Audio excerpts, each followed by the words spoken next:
Chapitre 12. Léo emmena Grace à l'école et la déposa devant la grille. Presque à l'instant où elle mettait les pieds dans la cour, plusieurs de ses amis quittèrent les divers groupes où elle papotèrent juste avant son arrivée pour la rejoindre en courant et lui proposer de porter son sac. C'était vraiment la reine de la récré. Léo soupira. Elle a tellement de facilité à se faire des amis. Elle avait toujours été comme ça. C'était une qualité qui lui enviait. Il la regarda s'éloigner, flanqué de ses deux meilleurs amis qui se battaient pour avoir son attention. C'était le concours de la personne qui avait déniché le plus extraordinaire ragot de la veille. Bref, ridicule. Elle jeta un coup d'œil par-dessus son épaule et lui adressa un sourire maternel, un peu triste.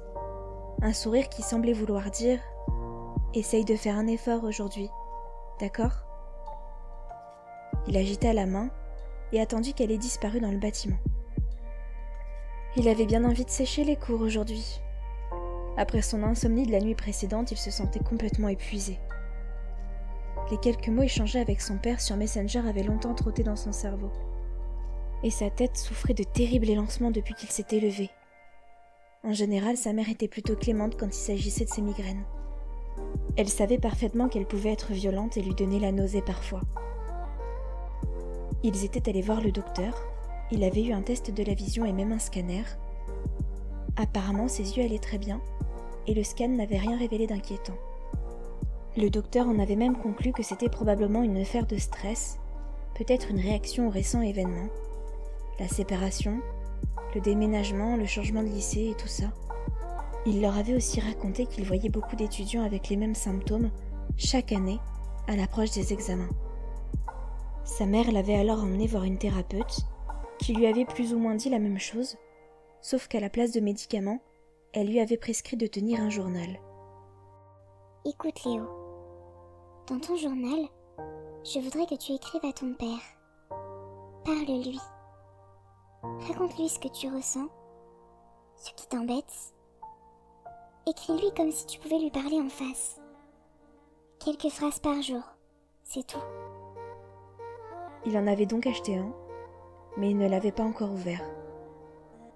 Léo décida qu'il valait peut-être mieux passer cette journée sous la couette, parce qu'à y réfléchir, ça n'était pas vraiment une migraine habituelle. On aurait plutôt dit le début d'un rhume. Il commençait à avoir mal à la gorge, et il avait la nuque un peu raide. Il avait envie de rentrer, prendre une aspirine et aller se reposer. Il pourrait s'installer sur le canapé et regarder les infos toute la journée. Alors c'est ça, mini-clown? C'est ça le fin mot de l'histoire? Tu veux lâcher le lycée pour aller regarder les infos? Il n'en était pas très sûr. Peut-être qu'il essayait juste de se convaincre qu'il avait attrapé la grippe, au lieu d'admettre qu'il faisait exactement ce dont Grace l'avait accusé ce matin dans le bus. Oh, t'en fais des fixettes, Léo, je t'assure. C'est vrai, dès que tu te penches sur quelque chose, tu deviens complètement obsédé. À mon avis, t'as Asperger. Encore une phrase qu'elle avait entendue quelque part et qu'elle répétait sans trop la comprendre. Mais quand elle l'avait dit, ça lui avait paru plutôt convaincant. C'est vrai, faut te détendre, marmonna Léo pour lui-même. On aurait dit que chaque année sortait une histoire de maladie apocalyptique. Il imaginait bien les rédacteurs de journaux garder ce genre d'articles sous le coude, prêts à sortir pour pimenter une journée maussade dans le monde de l'info. Quand ce n'était pas le SRAS, c'était la grippe aviaire, et quand elle n'était pas aviaire, elle était porcine. Ou alors, il sortait une résurgence de la méningite, un regain de virulence du VIH. Les chaînes d'information adoraient les histoires qui faisaient peur, que ce fussent les maladies mortelles, les menaces terroristes, ou encore le sujet sur le thème de ces nouveaux jeux vidéo qui transforment les adolescents en psychopathes assoiffés de sang. Il secoua la tête et traversa le centre commercial.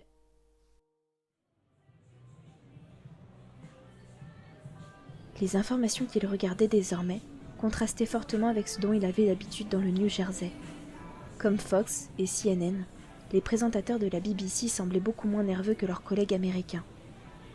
Ils n'avaient pas l'eau à la bouche à chaque fois qu'un semblant de catastrophe arrivait. Ils semblaient presque même détendus. Léo se demanda alors si son père n'avait pas eu une perception faussée par la situation, à force de regarder les informations là-bas. Parce que franchement, autour de lui, il ne voyait aucun signe de panique. Tout était comme d'habitude.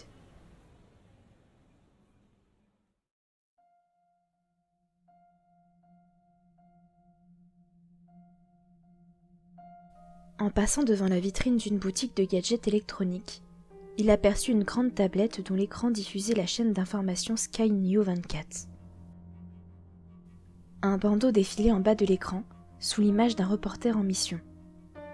Virus d'Afrique de l'Ouest, plusieurs sites d'infection confirmés en Europe. Il s'arrêta net. Des sites d'infection également confirmés en Inde, en Afrique du Sud, en Égypte, et la liste continuait. « Merde !» dit-il à voix haute. « Ouais, c'est un peu perturbant, hein ?» Il se retourna et vit une femme à côté de lui, qui venait apparemment de s'arrêter en voyant comme lui l'écran de la télé. Il acquiesça. « La première fois que j'ai entendu parler de ce truc, c'était hier, pendant le petit déjeuner. » « Moi aussi. J'ai entendu quelqu'un dans le métro dire que c'était une opération de l'État islamique. Une sorte d'arme biologique, terroriste, enfin ce genre de choses. » « Ah bon ?» Elle haussa les épaules. « Enfin, c'est ce que disait ce type en tout cas. Hein. » Elle regarda les 2 sacs en plastique qu'elle tenait dans la main. Je sais que c'est probablement idiot ou exagéré, mais bon. Je me suis dit que ça sera pas mal d'avoir quelques conserves. Et de la réserve. Du pain, du lait, juste au cas où. Elle avait l'air presque embarrassée de l'admettre. Enfin bref. Puis elle tourna le dos et s'éloigna. Léo resta là encore 1 minute à regarder les informations. Le bandeau défilait en bas de l'écran, répétait les mêmes phrases, et le reporter avait disparu pour laisser place à l'image du studio, puis d'un autre sujet. Léo finit par partir, un peu plus pressé qu'avant de rentrer chez lui, d'allumer son ordinateur et la télévision.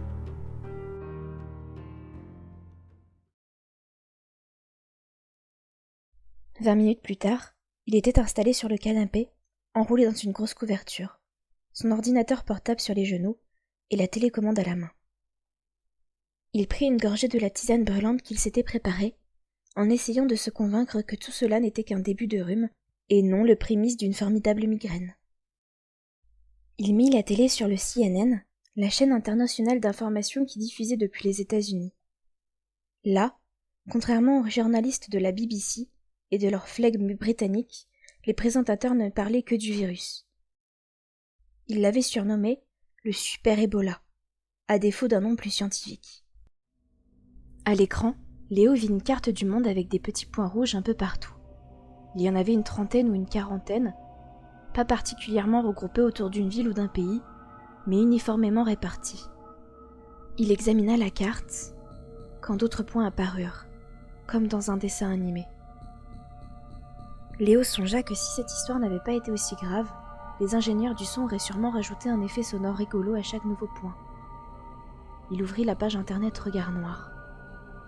Sur le site, on ne parlait que du Super Ebola. Tous les autres sujets habituels avaient été relégués dans les dernières pages du forum. La page d'accueil n'était qu'une longue liste de sujets et de liens, chacun commenté par des centaines, non des milliers de gens.